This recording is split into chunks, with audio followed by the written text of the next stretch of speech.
ಅದು ಇತಿಹಾಸ ಪ್ರಸಿದ್ಧ ದೇಗುಲ. 5 ತಿಂಗಳ ಬಳಿಕ ಆ ದೇವಸ್ಥಾನದ ಹುಂಡಿಯನ್ನ ಓಪನ್ ಮಾಡಲಾಗಿತ್ತು. ಹಣ ಎಣಿಕೆ ಕಾರ್ಯ ನಡೆದಿತ್ತು. ಹಣದ ನಡುವೆ ಇದ್ದ ಆ ಪತ್ರಗಳು ಮಾತ್ರ ಎಲ್ಲರೂ ಹುಬ್ಬೇರುವಂತೆ ಮಾಡಿದ್ವು. ಪ್ರಿಯಕರನ ಗೋಳಾಟ, ಹೆಂಡತಿಯ ಕೃತಜ್ಞತೆ, ತನ್ನ ಹುಡುಗಿಯನ್ನ ಕಳೆದುಕೊಂಡವನ ಸಂಕಷ್ಟ ಹೇಗಿತ್ತು ಅನ್ನೋದನ್ನೇ ತೋರಿಸ್ತೀವಿ ನೋಡಿ.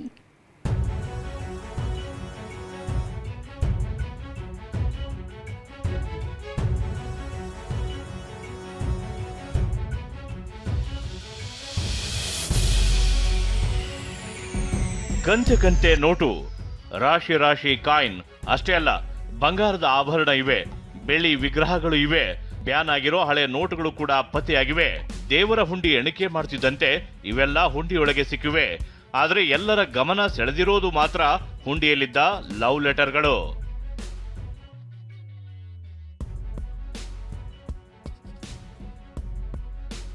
ಭೋಗನಂದೀಶ್ವರನ ಹುಂಡಿಯಲ್ಲಿ ಸಾಲು ಸಾಲು ಪ್ರೇಮ ಪತ್ರ. ಹುಡುಗಿ ತಂದೆ ತಾಯಿ ಒಪ್ಪುವಂತೆ ಮಾಡುವಂತ ಪ್ರಿಯಕರನ ಪ್ರಾರ್ಥನೆ. ಇದು ವಿಶ್ವವಿಖ್ಯಾತ ಪ್ರವಾಸಿ ತಾಣ ನಂದಿಗಿರಿಧಾಮದ ತಪ್ಪಲಿನಲ್ಲಿರುವ ಇತಿಹಾಸ ಪ್ರಸಿದ್ಧ ಭೋಗನಂದೀಶ್ವರ ದೇವಸ್ಥಾನ. ಚಿಕ್ಕಬಳ್ಳಾಪುರ ಜಿಲ್ಲೆಯಲ್ಲಿರುವ ಇದೇ ದೇಗುಲಕ್ಕೆ ರಾಜಧಾನಿ ಬೆಂಗಳೂರಿನಿಂದ ಹೆಚ್ಚಿನ ಸಂಖ್ಯೆಯಲ್ಲಿ ಭಕ್ತರು ಬರ್ತಾರೆ.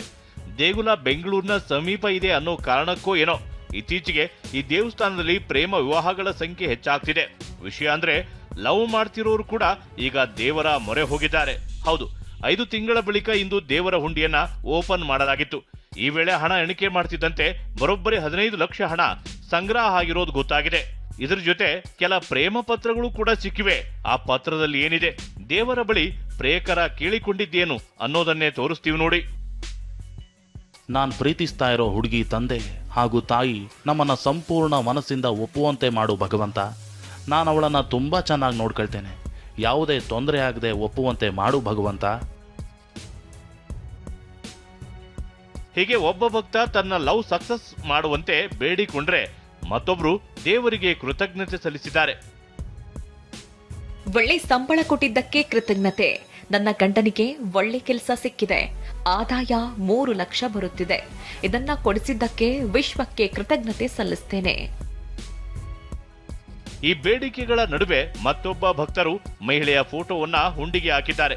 ಫೋಟೋದ ಹಿಂದೆ ಪದ್ಮ ಮತ್ತೆ ತಿರುಗಿ ಬಾ ಅಂತ ಬೇಡಿಕೊಂಡಿದ್ದಾರೆ. ಭಕ್ತಾದಿಗಳು ಹುಂಡಿಯಲ್ಲಿ ಆ ಒಂದು ಹರಕೆ ಕಾಣಿಕೆಗಳನ್ನು ಸಲ್ಲಿಸೋದ್ರ ಜೊತೆಗೇನೆ ಅವ್ರು ಏನು ಹರಕೆಗಳಿರ್ತವೆ ಅದನ್ನು ಒಂದು ಚೀಟಿಗಳನ್ನ ಬರೋದ್ರ ಮೂಲಕ ಅಥವಾ ಲೆಟರ್ ಬರೆಯೋದ್ರ ಮೂಲಕನೂ ಹಾಕಿರ್ತಾರೆ. ನಾವು ಏನಾದರೂ ಬೇರೆ ಅಚೀವ್ಮೆಂಟ್ ಮಾಡಬೇಕಾದ್ರೆ ಆ ಥರ ಕೆಲವೊಂದು ತಮ್ಗೆ ಇಷ್ಟವಾಗಿರೋ ಫೋಟೋನೂ ಹಾಕಿದ್ದಾರೆ. ಒಬ್ಬ ಲೇಡಿ ಒಂದು ಫೋಟೋ ಹಾಕಿದ್ದಾರೆ, ಮತ್ತು ಪದ್ಮ ಮತ್ತೆ ಬಾ ಅಂತ ಹಾಕಿದ್ದಾರೆ. ಭಕ್ತರು ಸಲ್ಲಿಸಿರುವ ಕಾಣಿಕೆ ಹಣವನ್ನ ಬ್ಯಾಂಕ್ ಅಕೌಂಟ್ಗೆ ಹಾಕಿರುವ ಅಧಿಕಾರಿಗಳು ಭಕ್ತರ ಈ ತರೇಹವಾರಿ ನಿವೇದನೆಗಳನ್ನ ಎಲ್ಲಿಗೆ ಕಳಿಸುವುದು ಅನ್ನೋ ಗೊಂದಲದಲ್ಲಿದ್ದಾರೆ. ಭೀಮಪ್ಪ ಪಾಟೀಲ್, TV9, ಚಿಕ್ಕಬಳ್ಳಾಪುರ.